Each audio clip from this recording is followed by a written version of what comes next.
तो चलिए नजर डालते हैं आज की कुछ बड़ी खबरों पर। सबसे बड़ी खबर आ रही है, पहलगाम में आतंकी हमले के बाद भारत और पाकिस्तान के बीच तनाव काफी बढ़ गया है। हिंदू पर्यटकों के नरसंहार के बाद देश के साथ ही पूरी दुनिया सकते में है। लोग पर हालात काफी तनावपूर्ण हो गए हैं। 4 साल से जिस इलाके में बंदूकें शांत थीं, अब रोज रात को पाक फौज डर के मारे फायर कर रही है। पहलगाम हमले को अंजाम देकर पाकिस्तान ने खुद के लिए मुसीबत खड़ी कर ली है। साथ ही एलओसी के पास रहने वाले पीओके के लोगों की शामत आ गई है। भारत के पलटवार की संभावनाओं के चलते पाकिस्तानी सेना ने अपनी तैनाती को भी बढ़ाया है। चौंकाने वाली बात तो ये है कि पाक फौज ने पीओके में गांव वालों को बंधक बना लिया है। खुफिया रिपोर्ट के मुताबिक कई गांव ऐसे हैं जहां के लोग सुरक्षित इलाके की तलाश में अपने गांव छोड़कर जाना चाहती हैं।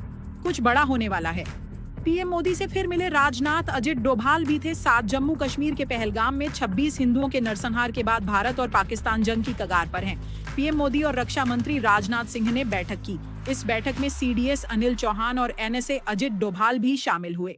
परमाणु बम चल जाएगा, भारत के सिंधु जल संधि पर फैसले से इतना क्यों बौखलाए पाकिस्तानी, जाने कहां दबी है कमजोर नस। पाकिस्तान ने भारत की ओर से सिंधु जल संधि को निलंबित करने के फैसले पर बेहद तीखी प्रतिक्रिया दी है। पाकिस्तान की ओर से कहा गया है, भारत ने पानी रोका तो हम इसे जंग का ऐलान समझेंगे। पाकिस्तान के कई नेताओं ने तो परमाणु तक की धमकी दे डाली।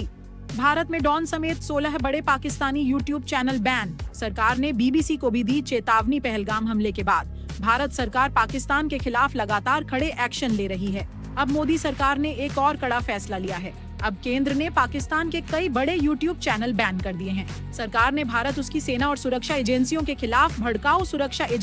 खिलाफ भड़काऊ झूठे भ्रामक बयान और गलत सूचना प्रसारित करने के लिए ये फैसला लिया। टीचर का काम करके बना टेररिस्ट। पहलगाम के गुनहगारों की पूरी कुंडली आई सामने।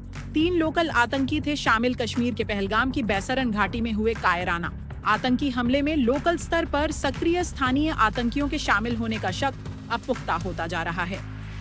बताया जाता है कि कम से कम 3 स्थानीय आतंकियों के इस आतंकी हमले में शामिल होने का संदेह किया जा रहा है। इनमें से सबसे पहला नाम आदिल हुसैन थोकर पुत्र वली मोहम्मद थोकर निवासी गुरी बिजबेहरा का है। उसका जन्म वर्ष 1992 में उनके पैतृक गांव गुरी बिजबेहरा में हुआ था। उसने साल 2015 में स्नातक की पढ़ाई पूरी की।